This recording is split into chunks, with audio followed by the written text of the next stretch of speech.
Chers auditeurs de Radio Matania, c'est le moment de la prédication.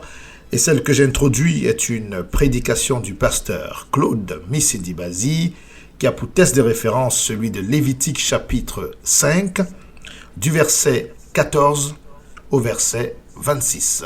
Et le thème de cette prédication est le suivant, le sacrifice de réparation.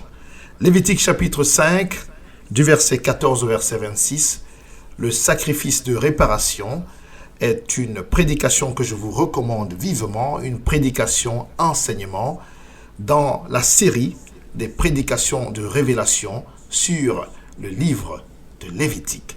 Que le Seigneur vous bénisse abondamment. Je vous invite à partager autour de vous les prédications de Radio Matania et vous invite également à avoir accès à la version écrite de ces dernières en allant visiter notre site www.eglisematania.com.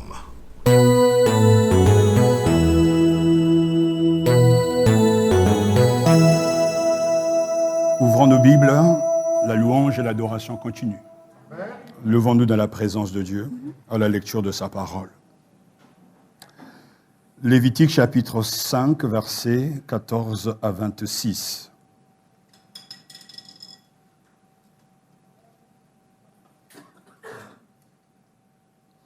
Lévitique chapitre 5, versets 14 à 26. Accueillons la parole de Dieu. Le Seigneur dit à Moïse, « Lorsque quelqu'un commet un sacrilège et pêche par erreur en retenant des choses consacrées au Seigneur, il apportera au Seigneur en réparation un bélier sans défaut, pris sur le petit bétail d'après la valeur fixée en cycle d'argent, selon le cycle du sanctuaire. Il compensera en y ajoutant un cinquième le péché qu'il a commis aux dépens du sanctuaire. Il donnera cette compensation au prêtre. Le prêtre fera sur lui l'expiation avec le bélier du sacrifice de réparation et il lui sera pardonné. Si quelqu'un pêche en commettant sans le savoir ce qu'interdit l'un des commandements du Seigneur, il se met en tort et sera chargé de sa faute. Il apportera au prêtre en réparation un bélier sans défaut, pris sur le petit bétail d'après la valeur fixée. Le prêtre fera sur lui l'expiation de l'erreur qu'il a commise sans le savoir, et il lui sera pardonné. C'est un sacrifice de réparation. Cet homme s'est mis en tort devant le Seigneur. Le Seigneur dit à Moïse, « Lorsque quelqu'un pêche et commet un sacrilège envers le Seigneur en mentant à son compatriote au sujet d'un dépôt, d'une valeur remise en main propre ou d'une spoliation, ou bien en commettant une extorsion aux dépens de son compatriote, en mentant au sujet d'un objet perdu qu'il a trouvé, ou en faisant un faux serment au sujet d'un des péchés que l'être humain peut commettre. Lorsque ainsi il pêche et se met en tort, il restituera l'objet de la spoliation ou de l'extorsion, le dépôt qui lui avait été confié, l'objet perdu qu'il avait trouvé, ou la chose au sujet de laquelle il a fait un faux serment. Il le compensera intégralement en y ajoutant un cinquième. Et il donnera cette compensation au propriétaire le jour même où il offrira son sacrifice de réparation. Il apportera au prêtre en réparation pour le Seigneur, un bélier sans défaut, pris sur le petit bétail, d'après la valeur fixée pour la réparation. Le prêtre fera sur lui l'expiation devant le Seigneur, et il sera pardonné, quelle que soit la chose par laquelle il s'est mis en tort. Amen. Prions le Seigneur.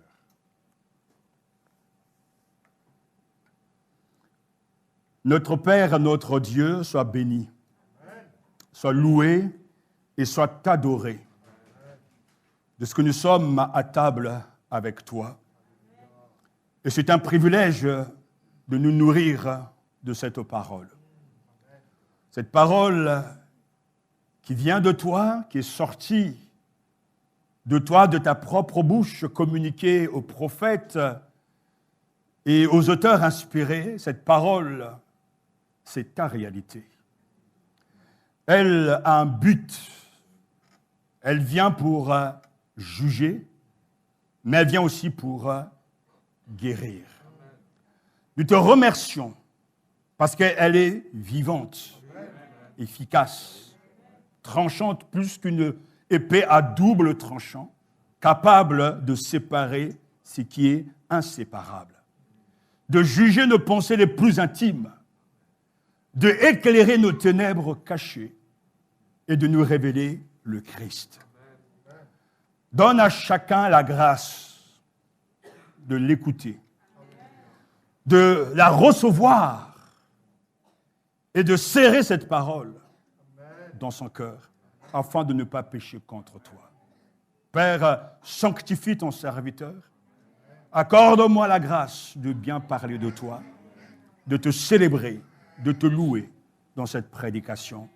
Au nom de Jésus-Christ, Amen. Prenez place. Avant tout, je veux remercier le Seigneur de ce que l'étude de ce livre, le Lévitique, m'a profondément béni. J'aimerais utiliser les mots de l'apôtre Paul qui, dans 1 Corinthiens chapitre 15, dira « Ta grâce n'a pas été vaine ». J'ai travaillé plus que eux tous, les autres apôtres, mais non pas moi, mais la grâce de Dieu qui est en moi. Là-dedans, bien sûr, là, le fait que la grâce de Dieu nous donne de travailler, d'étudier, et donc d'acquérir des connaissances pour mieux adorer Dieu. Et c'est cette grâce que ce matin a œuvré en moi pour m'aider à comprendre ce que je ne comprenais pas jadis. Car en lisant 1 Roi, 2 Rois, 1 Samuel, 2 Samuel, en faisant attention de plus en plus au sacrifice, le texte s'est éclairé pour moi. J'ai compris différemment ce que, pourtant jadis, je lisais couramment, mais en comprenant mieux davantage ce que la Bible voulait me dire. Et je rends grâce à Dieu parce que sa grâce pour moi, en moi, n'a pas été vaine. Le Lévitique est un livre témoin. Il témoigne de la façon que le peuple doit s'approcher de Dieu pour vivre avec lui et l'adorer. Dieu est saint. Et nous ne pouvons pas nous approcher de lui n'importe comment, mais nous devons nous approcher de lui selon ses recommandations et ses conditions. Le Lévitique est un livre témoin parce qu'il s'ouvre par l'exposé du vaste système sacrificiel appelé Torah des sacrifices. J'aimerais, avant d'aller dans le commentaire de ce texte, vous dire que c'est vrai que ce livre nous est assez difficile. Mais retenons que le sacrifice est lié à Dieu et à une double promesse. Parce que Dieu demeure parmi son peuple, celui-ci doit entretenir son hôte divin en lui offrant des sacrifices. Et parce que jour après jour, Israël offre ses sacrifices à son Dieu, alors Dieu demeure parmi son peuple. Les sacrifices ont pour fonction fondamentale de répondre à la présence de Dieu parmi son peuple et de pérenniser cette présence. Au sacrifice est liée une double promesse. Chaque fois qu'Israël offre un sacrifice, Dieu vient. Donc le sacrifice ne consiste donc pas d'abord à faire monter quelque chose au ciel, mais à faire descendre Dieu sur terre, auprès de l'offrant. Lorsque Dieu vient, c'est uniquement pour bénir. Retenez, comme un post-it, Exode chapitre 20, versets 22 à 26, s'adressant à Moïse, désormais institué comme son intermédiaire, Dieu lui transmet les instructions suivantes. Le Seigneur dit à Moïse, ainsi parleras-tu aux fils d'Israël. Vous avez vu vous-même que c'est du haut des cieux que je vous ai parlé. Vous ne me traiterez pas comme un Dieu en argent, ni comme un Dieu en or. Vous ne vous fabriquerez pas. Vous ne vous en fabriquerez pas, excusez-moi. Tu me feras, verset 24, un autel de terre pour y sacrifier tes holocaustes et tes sacrifices de paix, ton petit et ton gros bétail. Écoutez, en tout lieu où je ferai rappeler mon nom, je viendrai vers toi et je te bénirai. Mais si tu me fais un autel de pierre, tu ne bâtiras pas en pierre de taille, car en y passant ton ciseau, tu les profanerais. Tu ne monteras pas par des marches à mon autel pour que ta nudité n'y soit pas découverte. Ainsi, l'on comprend la joie, le bonheur qu'il y avait d'offrir des sacrifices à Dieu. Il s'agissait donc de toucher le cœur de Dieu pour que Dieu lui-même, au milieu de son peuple, accorde sa bénédiction. Et ce matin, c'est de cette bénédiction que je vais vous parler. En tout lieu où je ferai rappeler mon nom, je viendrai vers toi et je te bénirai. Les sacrifices dont il est question ici, dans ce chapitre, portent en hébreu le nom d'Hacham.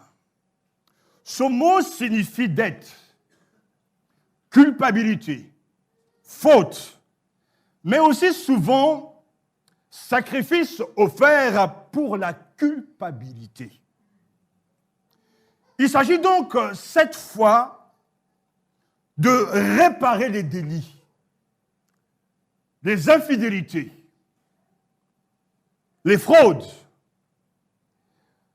par lesquelles on a frustré de leur dû Dieu ou le prochain. Ces sacrifices comportent constamment toujours restitution et amende. Il est donc appelé sacrifice de réparation ou sacrifice de culpabilité. Commettre une infidélité ou un sacrilège, selon le verset 15, est l'acte principal lié à cette offrande. C'est-à-dire ce qui est consacré à Dieu, ce que Dieu lui-même a consacré, personne ne doit y toucher. Lorsque l'on parle de sacrilège, des choses consacrées à l'Éternel, dans l'Ancien Testament, nous avons plusieurs exemples. Ces exemples de sacrilège des infidélités des uns et des autres. L'auteur des Chroniques emploie cette expression pour qualifier l'acte du roi Osias. Lorsqu'il a pénétré dans le temple, puis brûlé des parfums sur l'autel, ce qui était totalement interdit, car seul le prêtre pouvait le faire. De Chroniques, chapitre 26. Un autre exemple de ce sacrilège, c'est l'infidélité commise par Akaz. A consisté à dépouiller le temple pour payer un tribut au roi d'Assyrie. Il était mal dans le conflit, dans la guerre, et il a voulu donc utiliser les ustensiles du temple pour payer un tribut au roi d'Assyrie. Nous savons que les ustensiles sacrés ont été ainsi profanés et devaient être purifiés. De Chroniques, chapitre 28. Après Akaz, il y a eu qui? Le plus grand, le réformateur, c'est Ézéchias, qui a dû purifier le temple et les ustensiles. Il est monté sur le trône à l'âge de 25 ans, il a régné au moins pendant 39 ans, et il a nettoyé tout pour la gloire du Seigneur. Lorsque je parle de sacrilège, de dette, de faute, d'infidélité, l'auteur des Chroniques encore, il voit aussi la cause de l'exil. De Chroniques, chapitre 36, verset 14, nous dit justement, c'est à cause des infidélités du peuple qu'ils ont été exilés.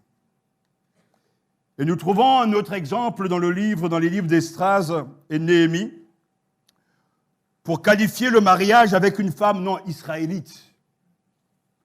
Donc, les sacrifices dont il est question ici portent en hébreu le nom d'Hacham, et ce mot signifie dette, culpabilité, faute, infidélité, et voire même tricherie. L'on a porté ce sacrifice à Dieu pour être pardonné. Et comme les autres sacrifices, le rite observé est le même. Il fallait donc amener un bélier sans défaut. Ensuite, bien sûr, l'imposition des mains n'est pas mentionnée parmi pourtant les cérémonies. La victime était immolée, le sang était répandu sur l'autel, on consumait sur l'autel les mêmes pièces de graisse que dans les sacrifices de prospérité et pour le péché, et le reste était bien sûr consommé en lieu sacré, dans un repas auquel les prêtres seuls prenaient part à l'exclusion de leurs femmes. Il y a toujours des particularités avec ces sacrifices. Dans ce passage, nous avons 3 cas distincts de sacrilège. N'oubliez pas que l'on parle ici de faute, qu'on parle ici de transgression, de ce qui est interdit, de ce qu'il ne faut jamais faire. Le premier sacrilège, c'est contre le sanctuaire, verset 14, 15 à 16, mais à partir du verset 14, c'est ce péché de sacrilège. Le Seigneur dit à Moïse, lorsque quelqu'un commet un sacrilège et pêche par erreur en retenant des choses consacrées au Seigneur, il apportera au Seigneur en réparation un bélier. Et le verset 16 nous dit, le prêtre fera sur lui l'expiation avec le bélier du sacrifice de réparation et il sera pardonné. La négligence de payer ce qui est dû au Seigneur est un sacrilège. Ne sommes-nous pas coupables de péché de sacrilège? Le premier cas de sacrilège est précisé. Péché involontairement envers ce qui est consacré à l'Éternel. Il s'agit donc d'un acte très précis contre le sacré. Le mauvais emploi de ce qui appartient à Dieu. Le premier cas dans lequel, justement, le Seigneur veut nous interpeller, c'est tout ce qui concerne les choses sacrées au sujet du sanctuaire. Le premier délit, faute, est celui où quelques Israélites avaient négligé, ils avaient négligé quelque chose dans les offrandes, les prémices et les dîmes, qui devaient être consacrés à Dieu et à Dieu seul.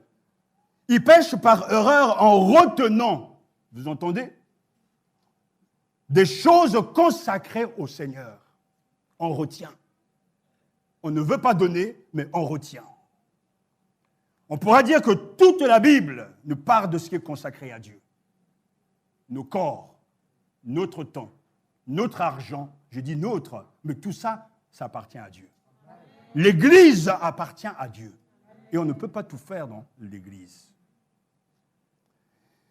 Ainsi, l'adorateur était tenu d'abord de réparer l'omission, en y ajoutant un cinquième de la valeur de l'objet. Et ce matin, il est important de nous examiner. Examinons notre conscience au sujet de nos obligations en ce qui concerne l'avancement du règne de Dieu, les missions, voire même l'entretien du culte. Si un péché nous bloque la communion avec Dieu, il faut confesser ce péché à Dieu et être pardonné. Ça, c'est ce qu'on nous dit. Mais pourtant, le Seigneur nous dit ici, avant d'aller chercher le pardon, l'expiation, tu dois restituer. Tu dois réparer le mal que tu as fait soit au Seigneur, soit à ton prochain. Si un fidèle pêche en retenant par erreur, c'est qu'il devait consacrer au Seigneur, il doit offrir un sacrifice de réparation et verser une somme supplémentaire à titre de dédommagement. Alors seulement, il est pardonné. Ce qui est aussi important ici, c'est que la victime, le bélier, était déterminé par la loi et le caractère même que Dieu lui-même obligeait à choisir, à peser et à accepter. Ce n'est pas aux fidèles de choisir la compensation, mais c'est Dieu lui-même qui décrétait les 20%. On choisissait un bélier de plus ou moins grande valeur selon les circonstances, et cette estimation devait se faire par Moïse lui-même, et bien sûr par les prêtres qui lui succédèrent. Qu'avons-nous ou qu'as-tu volé à Dieu?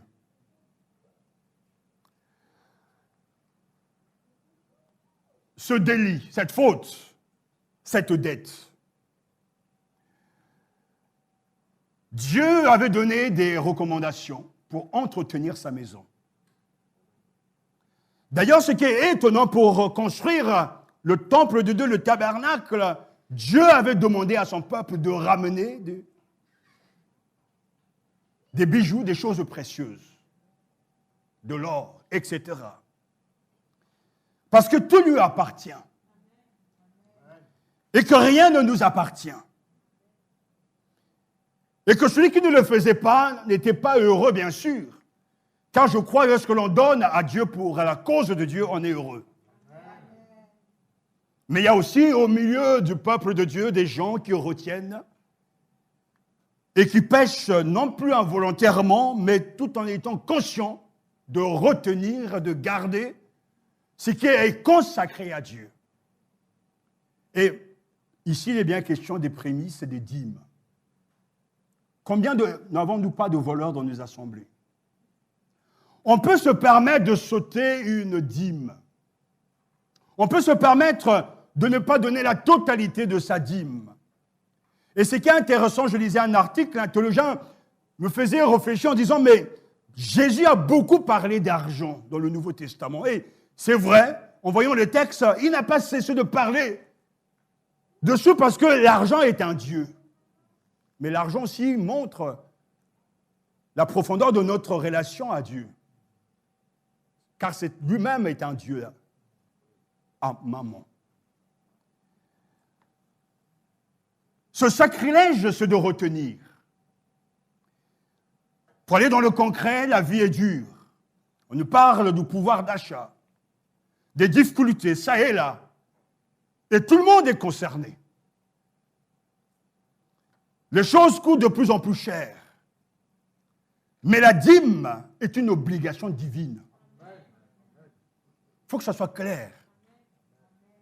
On sait prendre sur la part de Dieu pour entretenir les nôtres, acheter des biens matériels,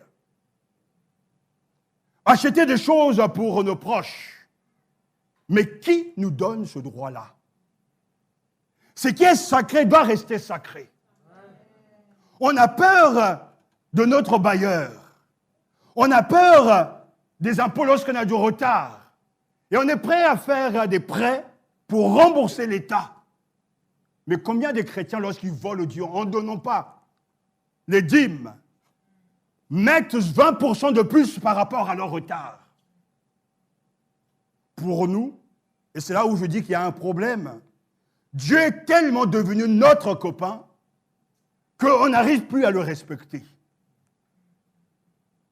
C'est un péché. Il faut avant de recevoir le pardon de Dieu. Et c'est très facile. C'est pour ça que je m'attaque toujours à cet évangile qui cherche à ne pas culpabiliser l'homme. La culpabilité fait partie de l'évangile. Car Dieu parle ici que nous sommes des coupables. Lorsque quelqu'un commet un sacrilège et pêche par erreur en retenant les choses consacrées au Seigneur, quelle que soit ta condition de vie, ma condition de vie, tu dois donner ta dîme. Et même au-delà. Il faut que ça rentre dans les cœurs des gens. Ce n'est pas la priorité, ce n'est pas ta maison, tes meubles, la télévision, ou les loisirs, ou les vacances. Ta priorité, c'est les choses sacrées. L'argent que tu as ne t'appartient pas. Cet argent appartient à Dieu.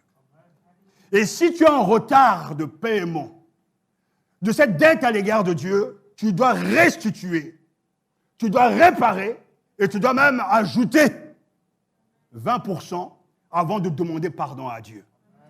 Vous savez, c'est tellement facile de dire que Dieu pardonne.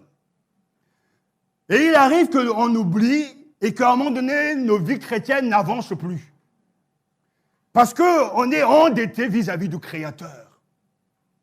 Et il faudra aller justement à la source pour comprendre pourquoi je n'avance pas.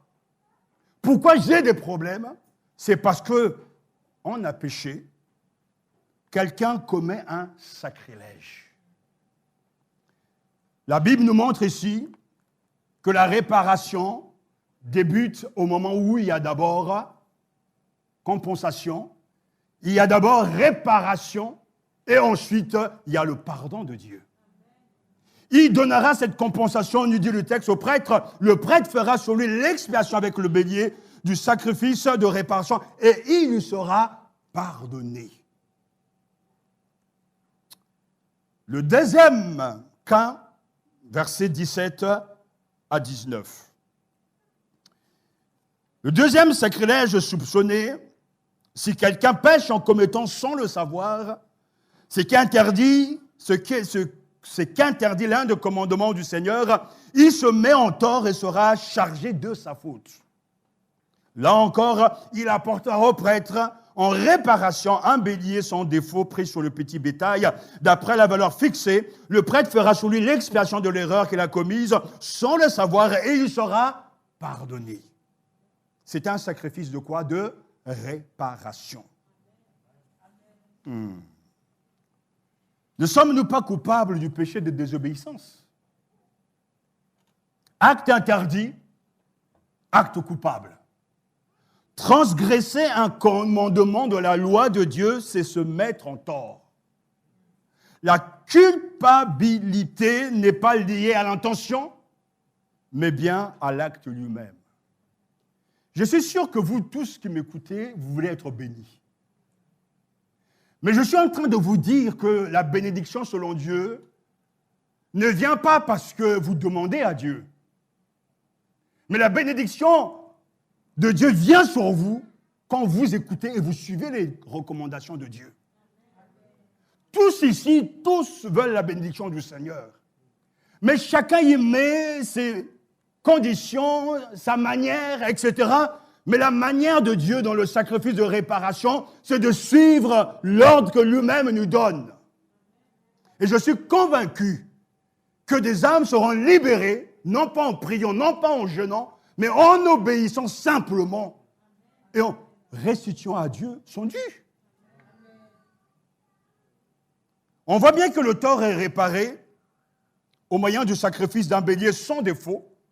Le pardon est obtenu par le geste rituel du prêtre et le coupable est réintégré dans la communion avec Dieu. Je reconnais et nous reconnaissons que nous ne sommes pas assujettis à la lettre de la loi cérémonielle. Mais nous sommes conscients que nous avons aussi des devoirs. Et que tout ça, c'est lié au service, au sanctuaire de Dieu. La maison de Dieu doit être entretenue. Il ne doit jamais rien manquer dans la maison de Dieu. Le ménage doit être fait.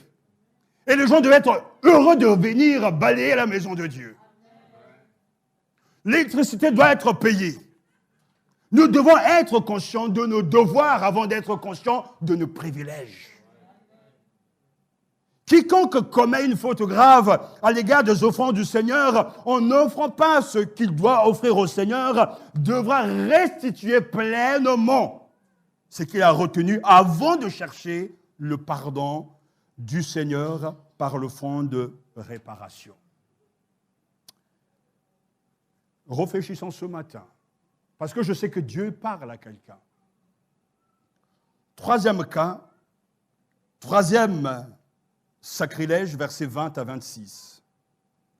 Le Seigneur dit à Moïse, lorsque quelqu'un pêche et commet un sacrilège envers le Seigneur, et c'est toujours envers le Seigneur, en mentant à son compatriote au sujet d'un dépôt, d'une valeur remise, etc. Verset 23, lorsqu'il a ainsi péché, il se met en tort, il restituera l'objet de la spoliation ou de l'extorsion. Il le compensera en y ajoutant un cinquième et il donnera cette compensation au propriétaire le jour même où il offrira son sacrifice de réparation. Il apportera, verset 25, au prêtre en réparation pour, alléluia, le Seigneur un bélier sans défaut, pris sur le petit bétail, d'après la valeur fixée pour la réparation. Le prêtre fera sur lui l'expiation devant le Seigneur. Et il sera pardonné, quelle que soit la chose par laquelle il s'est mis en tort. Ne sommes-nous pas coupables du péché d'infidélité? Le verset 21 nous parle du verbe mentir, que l'on peut aussi traduire par tromper, agir hypocritement. Vol, dissimulation et recel sont des fautes graves. Le coupable ne peut se contenter de restituer le bien dérobé. De plus, il doit remettre à la victime une compensation et offrir au Seigneur un sacrifice de réparation. Car il a lui aussi été offensé par cet acte malveillant. La réparation est la preuve, je pense, une des plus grandes preuves d'une vraie repentance. Lorsque l'on vole, on doit restituer ce qu'on a volé. Lorsque l'on dit du mal sur quelqu'un, et cela tue, brise des carrières, il faut réparer le mal. C'est trop facile de se cacher derrière le pardon de Dieu de manière générale. Tu sais que tu calomnies, tu sais que tu mens, tu sais que tu triches, tu sais que tu ne dis pas la vérité, tu sais que tu n'es pas honnête. avant d'aller vers Dieu pour dire, oh Seigneur, comme je l'ai vu souvent dans nos réunions, dans nos rassemblements, jadis, dans tout ce que nous avons fait, Seigneur, pardonne-nous de manière générale. Non, il faut réparer le mal que tu as fait. Il faut même prendre le micro devant les gens et dire, voilà, j'ai menti sur le frère, j'ai menti sur la sœur, j'ai menti sur les serviteurs de Dieu, j'ai calomnié.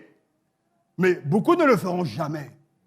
Parce que derrière se cache simplement ce faux évangile où il n'est même pas question de restituer, de réparer le mal que l'on fait, mais simplement de demander pardon à Dieu et de se rassurer que Dieu nous pardonne. Le pardon de Dieu, pour nous, est lié à ce que Jésus a offert et le sacrifice de réparation. Sans ce sacrifice de réparation, nous ne pouvons même pas être pardonnés. Quelqu'un a dû payer le prix. Et tout à l'heure, je vous le dirai que oui, la mort de Jésus-Christ est une réparation.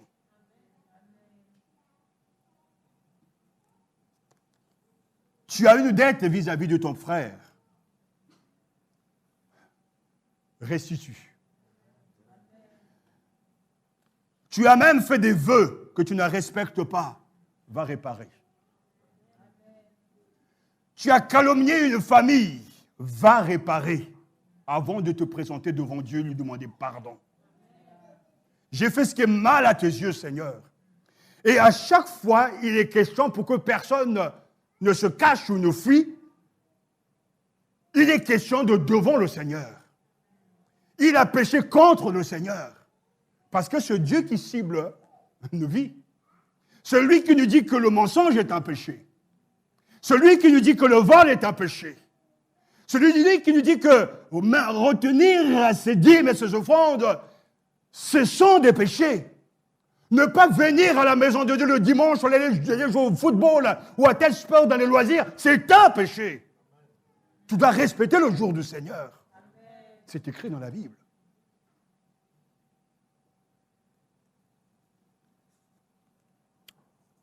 Alléluia. Quel est le sens de ce sacrifice aujourd'hui encore? Nous devons retenir avant tout, frères et sœurs, que nous sommes tous insolvables devant Dieu. La dette du péché pèse sur nous. D'ailleurs, notre Seigneur Jésus, lorsqu'il nous enseigne comment prier, il dit « Notre Père qui est aux cieux », etc. « Pardonne-nous nos fautes ». La traduction littérale « Pardonne-nous nos dettes comme nous pardonnons aussi à ceux qui nous ont fait du mal ».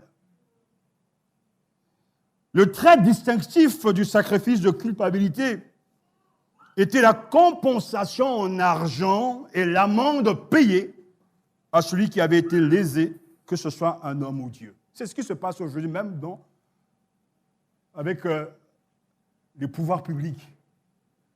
Quand vous prenez du retard dans le paiement de vos impôts, il y a des majorations.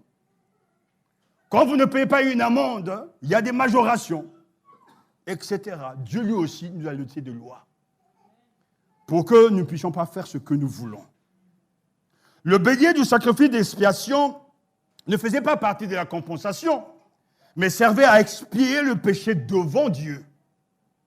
Comme dans Matthieu chapitre 18, versets 21 à 35, nous avons là cette belle parole de Jésus, « Ainsi en va-t-il du royaume des cieux comme d'un roi qui voulut régler ses comptes avec ses serviteurs. » Pour commencer, on lui amena un qui devait 10 000 talents. Comme il n'avait pas de quoi rembourser, le maître donna l'ordre de le vendre, ainsi que sa femme, ses enfants et tout ce qu'il avait, en remboursement de sa dette. Tout à l'heure, je vous disais que oui, Jésus parle même dessous de dette. Se jetant alors à ses pieds, le serviteur prosterné lui disait « Prends patience envers moi et je te rembourserai. » Pris de pitié, le maître de ce serviteur le laissa aller et lui remit sa dette. En sortant, ce serviteur, écoutez bien, rencontra un de ses compagnons qui lui devait 100 pièces d'argent. Il le prit à la gorge et le serrait à l'étrangler en lui disant « Rembourse ce que tu dois. » Son compagnon se jeta donc à ses pieds et il le supplie en disant « Oh, prends pitié envers moi et je te rembourserai. » Mais l'autre refusa. Bien plus, il s'en alla le faire jeter en prison en attendant qu'il lui eût remboursé ce qu'il devait. J'aime Jésus quand il raconte ces paraboles. C'est fort. Voyant ce qui venait de se passer, ses compagnons furent profondément attristés et ils allèrent informer leur maître de tout ce qui était arrivé.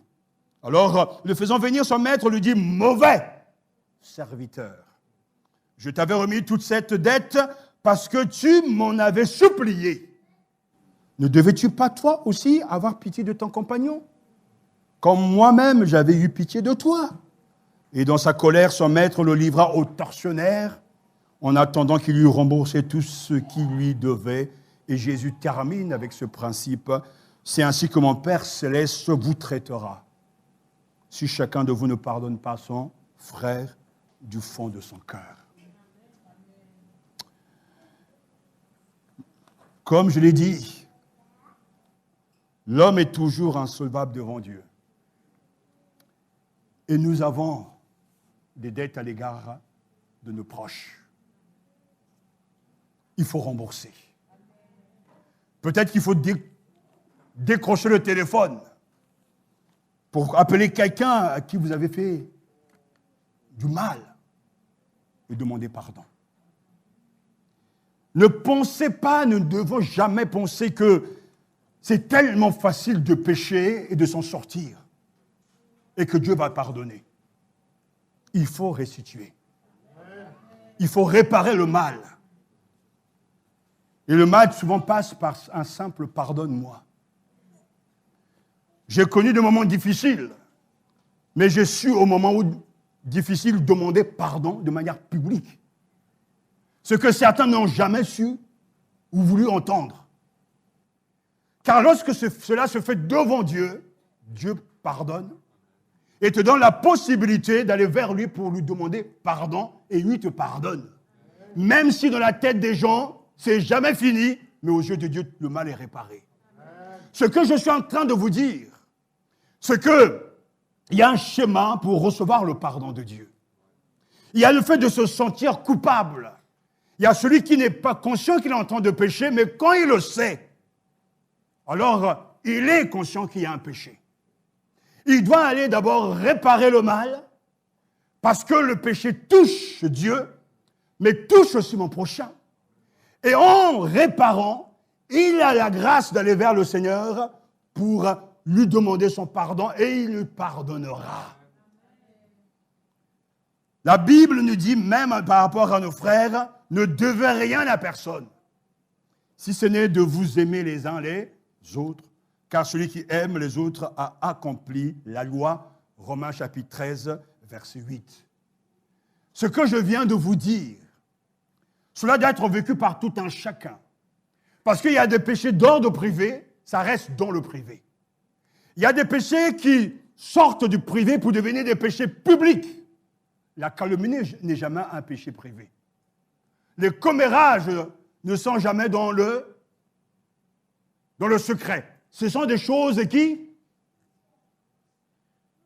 touchent beaucoup des fidèles.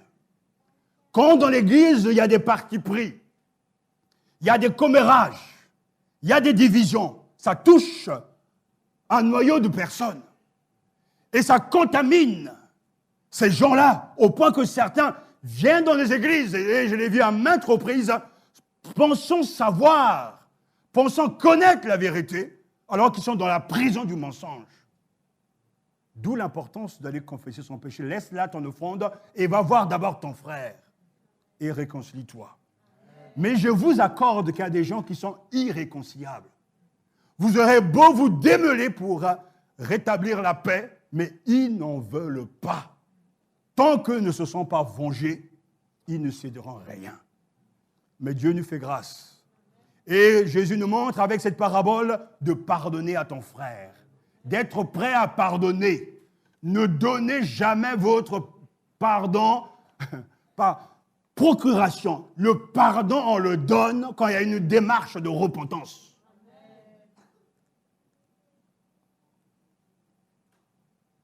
Et ce que la Bible nous dit ce matin, c'est être capable d'accepter que je suis coupable. Oui, je suis coupable.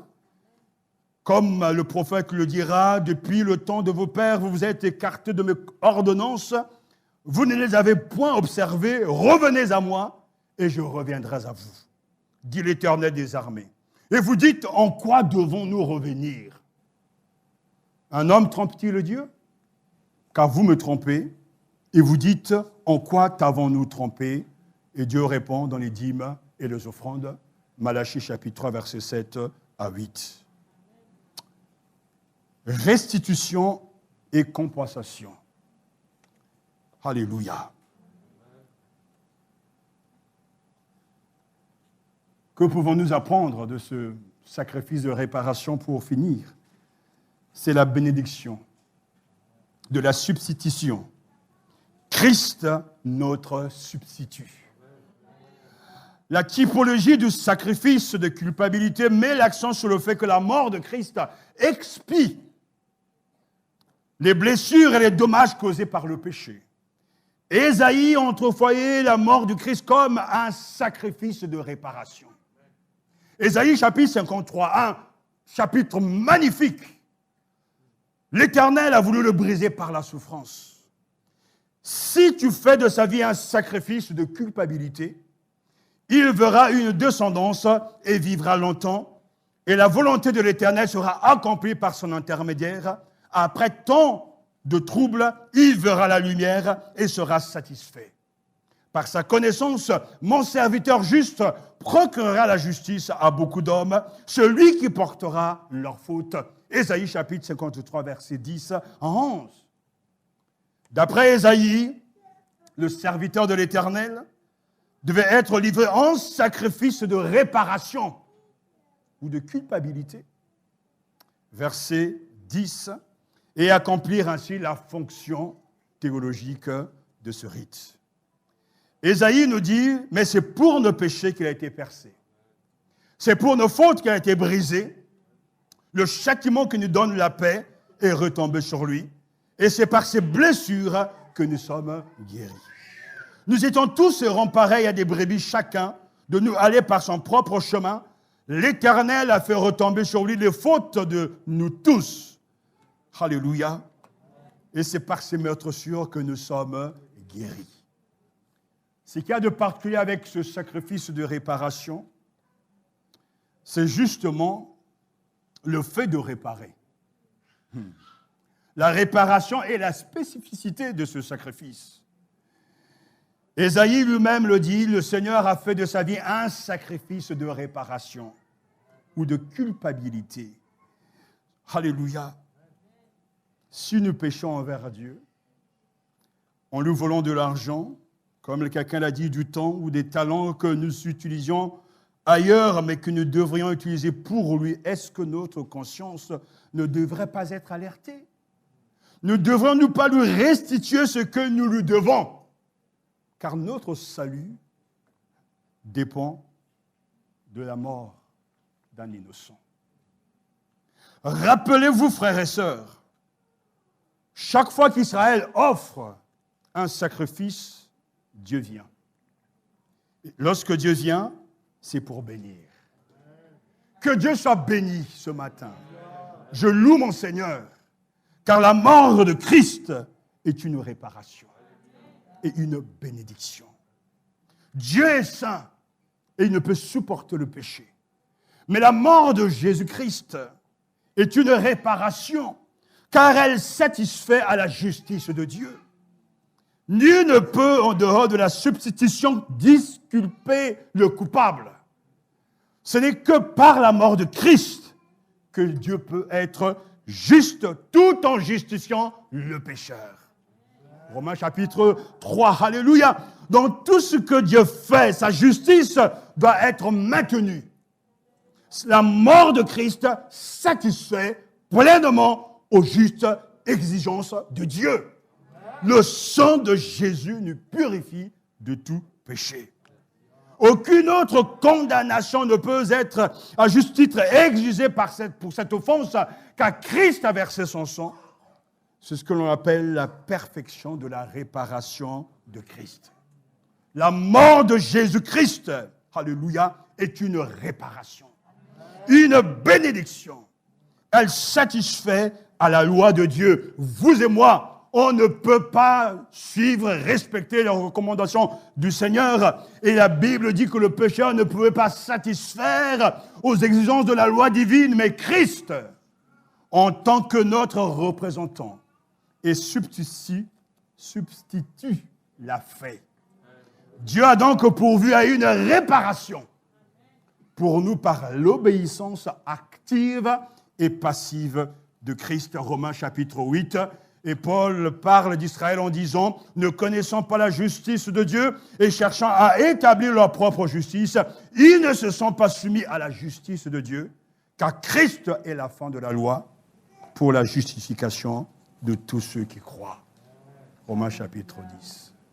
Vous savez, ce genre de message, c'est ça qu'il faut retenir. Parce que c'est le cœur de l'Évangile. Ne cherchez pas des choses matérielles. Le vrai repas, c'est ça. Et c'est la seule chose qui pourra vous amener au ciel. Jésus. Mais il faut le comprendre. Il faut le vivre. Il faut le suivre. Quand un chrétien, quand je lisais, je me suis dit, mais la mort de Jésus-Christ, c'est une réparation. Mon cœur se réjouit. Je n'ai plus à offrir un sacrifice de réparation.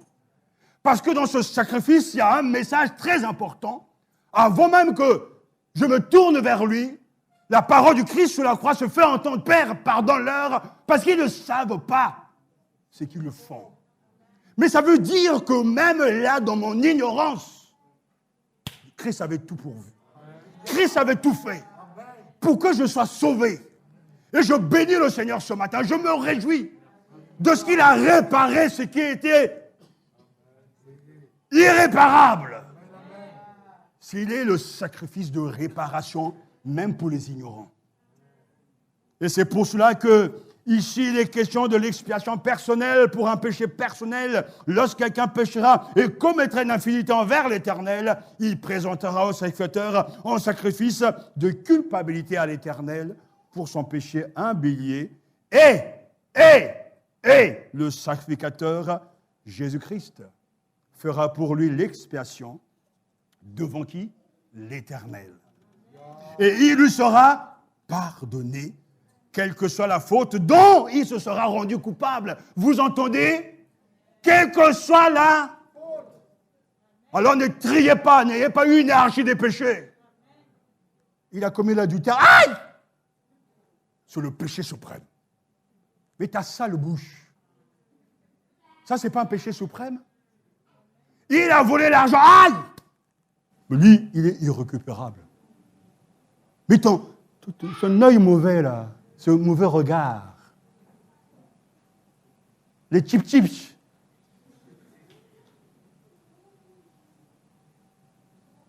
le mal que tu fais à ton prochain, ce que tu dis dans le secret, ce que tu mijotes dans ton cœur, tout ça, c'est du péché. Mais béni soit Dieu. L'évangile est remarquable. Quel que soit le péché dont il est coupable, le sang de Jésus-Christ nous purifie de chaque péché. Vous savez, quand Jésus va mourir, alléluia, il va expier nos péchés. Et j'aime bien ce mot hébreu, kafar, parce que quand on parle de ce mot, ça veut dire c'est couvrir. Donc, lorsque Jésus meurt, son sang couvre le pécheur. Oh, c'est magnifique. Le coupable est couvert. Ça ne veut pas dire qu'il n'est pas coupable, mais Dieu le Saint voit le sang. Et il est apaisé. Mais en dessus, Jésus fait quoi? Je sais qu'il est coupable, mais je veux le sauver. Il envoie un missionnaire, il envoie un pasteur, il envoie Clophilippe Missini-Bazi. Il prêche l'évangile. Et cet homme-là se tourne vers le Christ, reçoit le don de la nouvelle naissance. Alors, il est en communion avec Jésus-Christ. Et Dieu en communion, en relation avec son Père. Et tous en communion, dont le Christ, via Jésus-Christ. Oh, ça c'est l'évangile.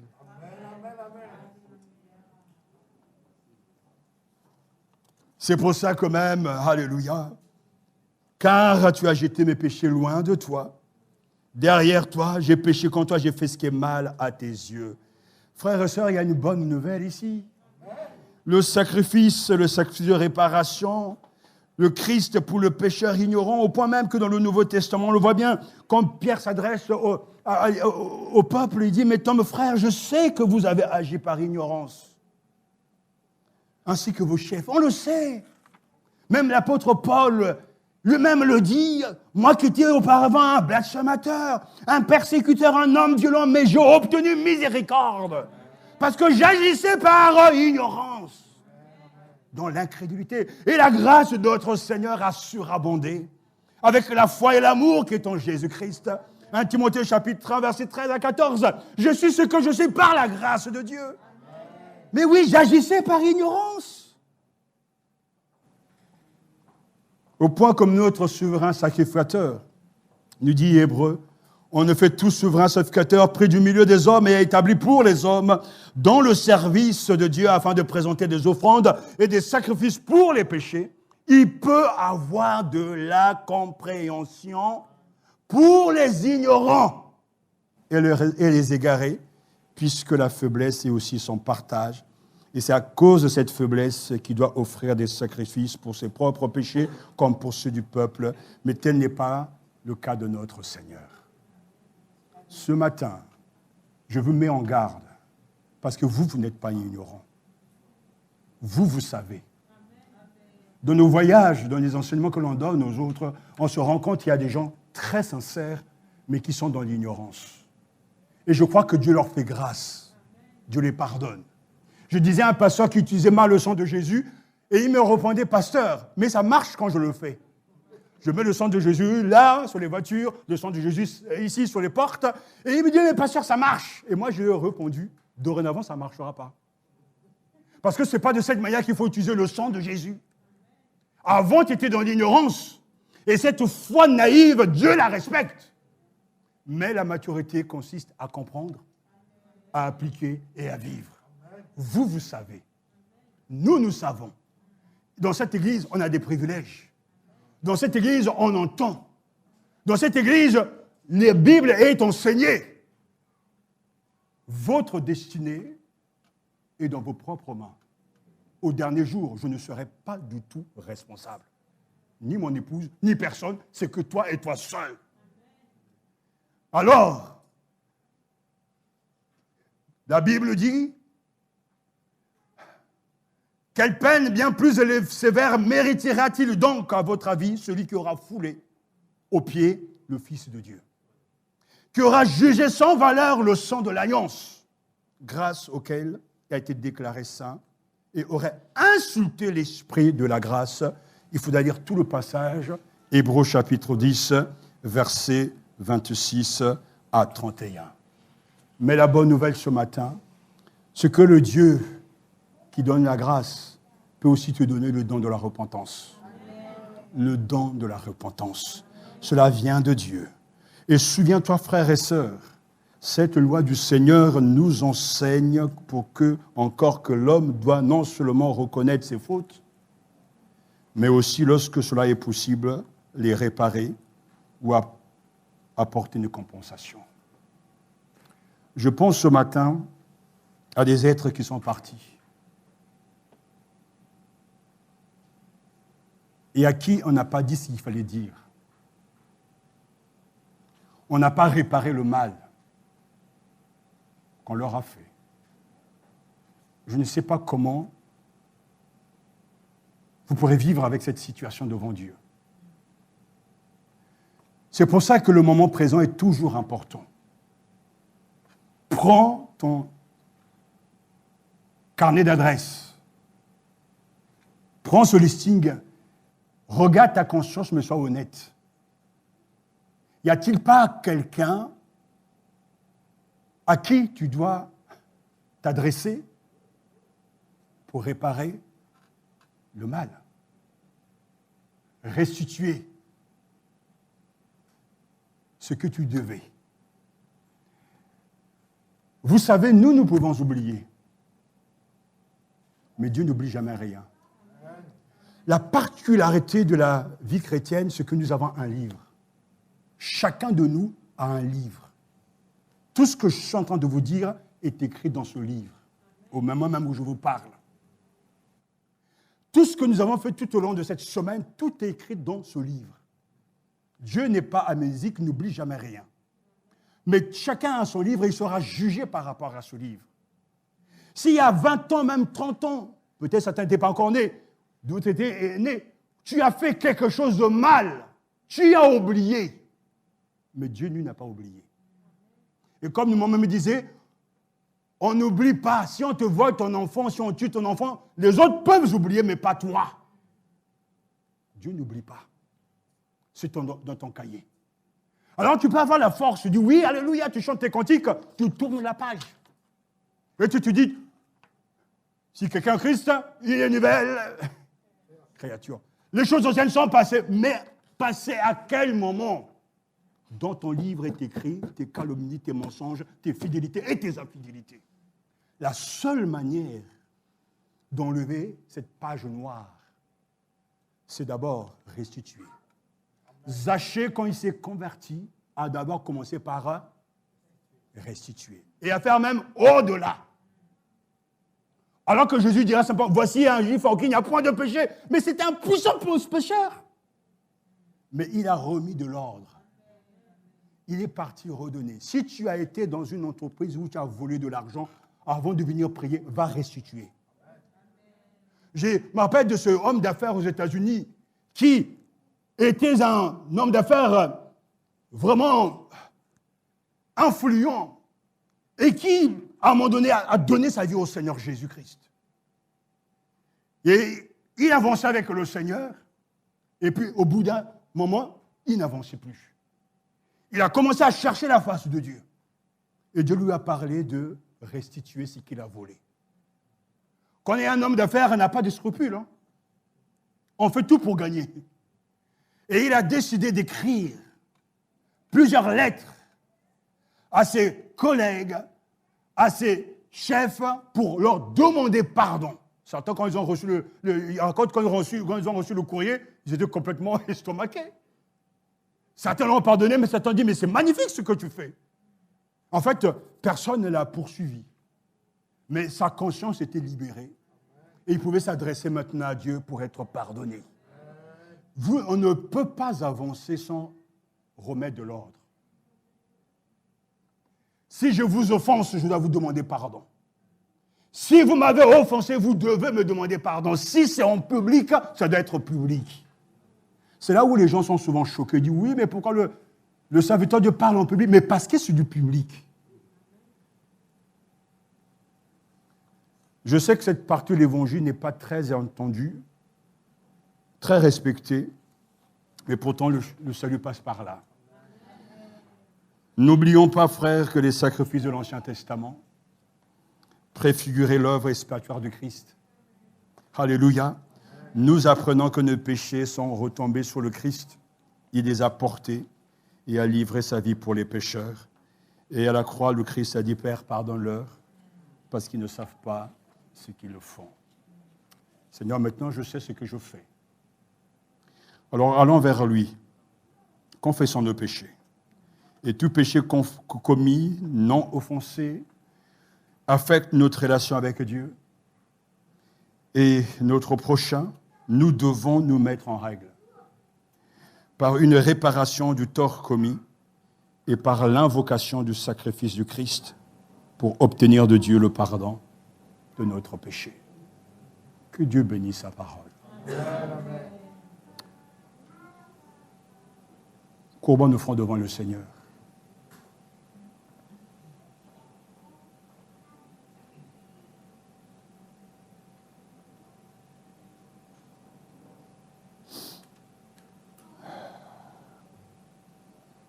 Alléluia.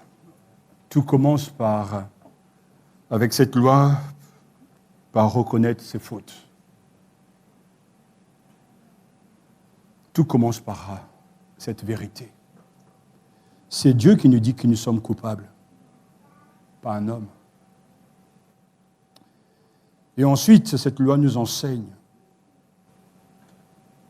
lorsque cela est possible, de réparer. ou apporter une compensation. C'est plus difficile pour un proche qui est loin, mais c'est tout à fait faisable au sujet des dîmes, des offrandes, du temps, de l'entretien de la maison de Dieu. C'est aujourd'hui qu'il faut le faire. Personne ici ne sait quand il doit partir, on ne cesse de le dire. Personne ne le sait. Il faut être prêt quand le Seigneur nous rappellera à lui.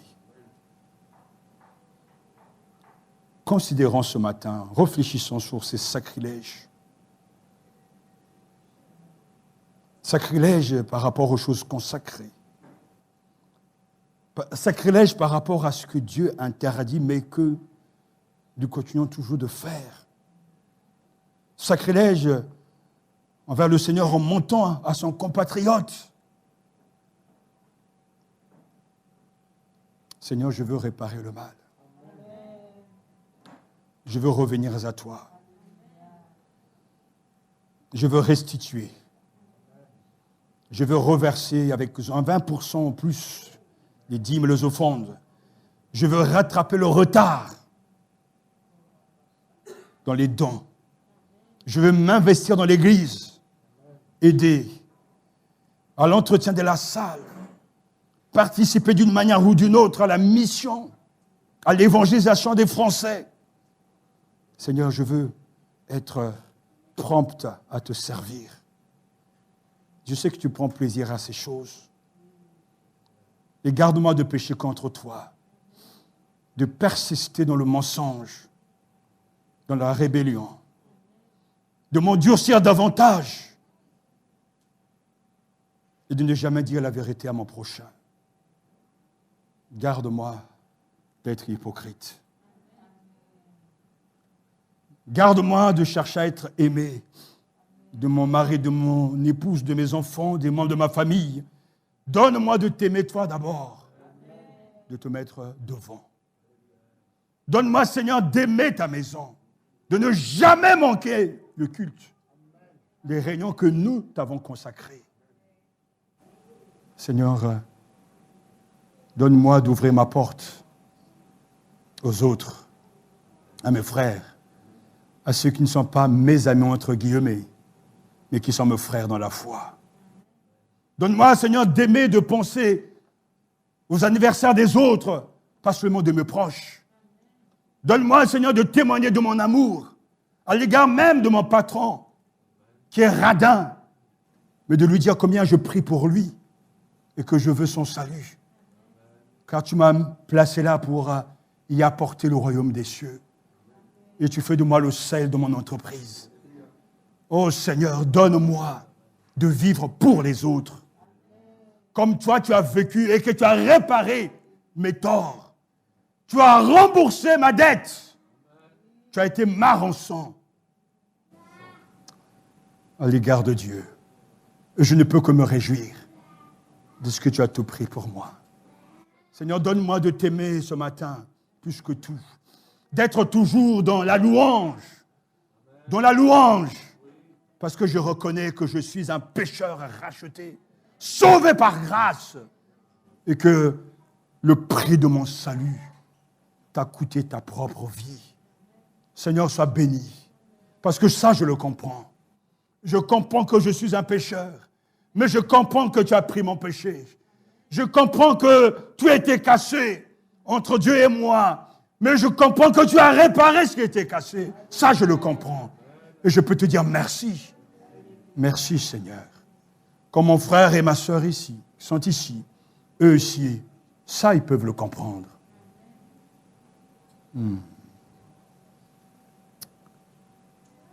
Que 3 personnes nous conduisent à la prière. Bénissons, Seigneur, pour ta parole. Nous te bénissons parce qu'elle est pleine de vie. Et nous te bénissons pour la grâce que tu mets dans la vie de notre pasteur. Comme il le disait au début, ta grâce dans sa vie n'est pas vaine. Nous te bénissons pour la grâce dans la vie de notre sœur Rachel que tu as mis à ses côtés et pour la manière dont tu les utilises puissamment dans cette église pour que ta parole soit au cœur et au centre de tout ce que nous faisons. pour que Jésus-Christ soit prêché et lui seul. Nous te bénissons pour cette étude sur le livre de Lévitique. Et nous te bénissons parce que tu nous emmènes dans les profondeurs de ta parole. Ta grâce envers nous n'est pas vaine, Seigneur. Et je te prie qu'à l'écoute de cette parole ce matin, nos cœurs ne s'endurcissent pas, mais que nous apprenions à réparer les erreurs commises, que nous apprenions à réparer nos fautes, à demander pardon, certes, mais aussi à réparer, à restituer ce qu'il y a à restituer. Tu vois ce qu'il y a dans chacune de nos vies, dans nos familles, au travail, avec nos amis, avec nos proches. Tu sais, Seigneur, ce que nous devons réparer. Et que ta parole que nous entendions aujourd'hui, Seigneur, nous interpelle réellement, afin que nos vies soient alignées avec les standards de ta parole et de ce que tu nous enseignes ce matin, ce principe si important de la réparation. Et Seigneur, nous voulons te bénir pour Jésus-Christ. Nous voulons te bénir parce que cette étude sur Lévitique nous montre comment grand est notre Seigneur, combien son amour pour nous est réel. C'est vrai, il a réparé nos fautes. Ces dettes que nous ne pouvions pas payer envers notre Dieu, il l'a réparé. Jésus-Christ soit béni pour ton action. La manière dont Isaïe décrit ce que tu as réalisé. Nos cœurs sont dans la joie d'être au bénéfice de tout cela. Reçois, Jésus, notre amour. Reçois notre adoration. Reçois, Seigneur, notre reconnaissance pour tout ce que tu as accompli, pour tout ce que tu es, pour tout ce que tu représentes, parce que tu as calmé la colère de Dieu envers nous. Ton sacrifice est parfait. Sois béni, sois glorifié. Nous te bénissons, Seigneur, pour notre église Matania et pour la manière dont tu l'as fait aller de l'avant. Seigneur, vraiment que nos cœurs soient toujours joyeux de nous retrouver les dimanches, parce que nous avons tellement de délices dans ta maison. À toi, Seigneur, notre Dieu, revienne toute la gloire et les honneurs. À toi, Jésus-Christ, notre Seigneur, notre Rédempteur, reçois la louange. Et à toi, Saint-Esprit, qui nous illumine la parole, afin que nous la comprenions. Reçois aussi nos honneurs. Amen. Gloire à toi, Seigneur. Vos honneurs, pour ton amour, pour ta grâce dans nos vies, Seigneur. Oui, Seigneur, tu voulais ces sacrifices que toi-même tu avais instaurés. Sacrifice de culpabilité ou de réparation, sacrifice d'action de grâce, sacrifice de consécration, sacrifice d'expiation ou d'accomplissement de vœux. Car par ces sacrifices, Seigneur, tu voulais te révéler à ton peuple. Et tu voulais aussi, Seigneur, bénir ton peuple. Et le meilleur, Seigneur, de ces sacrifices a été ta réparation, la réparation que tu as faite pour l'humanité à la croix, afin qu'on puisse s'approcher de Dieu le Père. Seigneur Jésus, merci pour ce sacrifice si merveilleux, ce sacrifice qui nous réconcilie avec Dieu le Père, ce sacrifice qui nous donne accès au trône de grâce. Merci Jésus. Ce matin, nous te bénissons pour ta parole, parole de délivrance, parole de vie, parole qui bouscule nos consciences, parole, Seigneur, qui sauve aussi. Sois béni pour le canal par lequel tu es passé pour nous libérer ce matin, pour nous bénir ce matin. Jésus-Christ, aide-nous à comprendre cette parole. C'est vrai que lorsqu'on est en Christ, on devient une nouvelle créature. Mais nous ne pouvons pas, Seigneur, devenir une nouvelle créature lorsque nous ne sommes pas unis à toi, lorsque nous n'obéissons pas à ta parole, lorsque l'orgueil prend place grâce dans nos cœurs. C'est pour cela que ce matin, libère-nous de l'orgueil, afin, Seigneur, de nous musulmans comme la pastor, comme les Beloria, comme la Massaria, comme les Mastori, libère-nous, afin de nous humilier, de nous prosterner devant toi, Seigneur. Seigneur, aide-nous à comprendre cette parole afin de restituer ce que nous t'avons volé. Aide-nous à comprendre cette parole afin de réparer le mal qu'on te fait à toi d'abord, le mal qu'on fait à nos prochains. Seigneur, que nous ne puissions pas éduquer nos consciences ce matin. Que le Saint-Esprit nous libère réellement afin, Seigneur, de devenir ces nouvelles créatures en toi. Seigneur, tu es vivant. À toi la gloire, à toi la louange. Que cette parole nous poursuit dans nos maisons, sur nos couches. Seigneur, que nos consciences soient réveillées par ton Esprit Saint afin de restituer, de réparer et de demander pardon. À toi la gloire, Jésus. Alléluia. Merci Seigneur pour ce repas succulent. Seigneur, cette matinée est un véritable festin, un régal. Déjà à l'entrée, Seigneur, tu nous as donné un mets merveilleux à travers cette parole qui nous a rappelé que le contact avec toi, ta présence a entraîné dans nos vies du neuf. Amen. Seigneur, et pendant tout le repas, que de boissons excellentes, à travers des chants de louanges, d'adoration. Et le repas principal, Seigneur, cette prédication sur le sacrifice de réparation. Et nous avons appris, Seigneur, que ta mort est une réparation. Oh Seigneur, nous partons d'ici rassasiés. Le dessert tout à l'heure avec les offrandes et les dîmes, la mise en pratique de ce que nous avons appris ce matin. Tout cela, c'est ton œuvre. Nous te célébrons pour le canal que tu as utilisé aujourd'hui, ton serviteur. Nous te bénissons pour lui, ce don merveilleux. Nous te célébrons pour notre maman Rachel. Nous te bénissons pour sa vie et sa consécration. Nous te bénissons pour notre frère Michel, que tu as utilisé puissamment aujourd'hui à travers la louange. Nous te célébrons pour lui, Seigneur. À toi la gloire, Jésus. Tu nous aimes, tu as dit, vous connaîtrez la vérité. Et la vérité vous rendra libre. Seigneur, merci pour cette libération. Au nom de Jésus-Christ. Alléluia. À celui qui nous aime.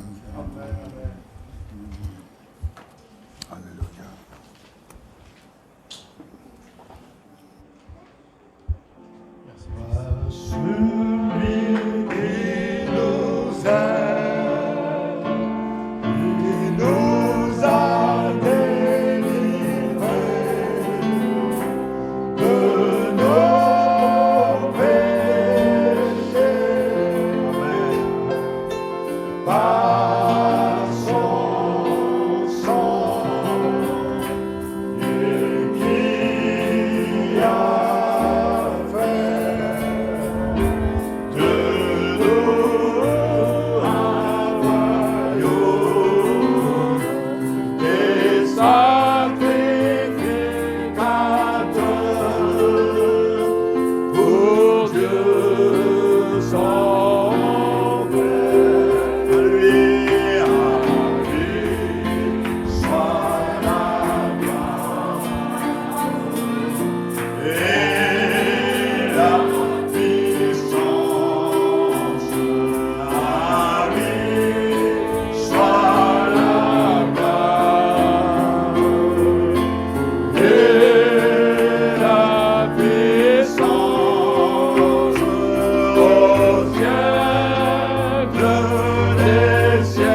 À Jésus soit la gloire.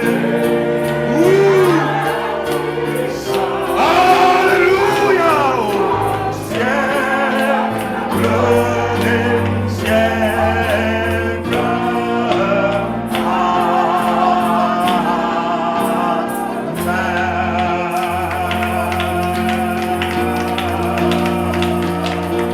Alléluia. Au Seigneur de gloire. À lui soit seul toute la gloire. Les anges dans les cieux louent ton nom. Célèbre ta victoire à celui qui est assis sur le trône et à l'agneau soit la gloire, la victoire, la force, la sagesse pour les siècles et des siècles. Revan, os divine, il est sur le trône.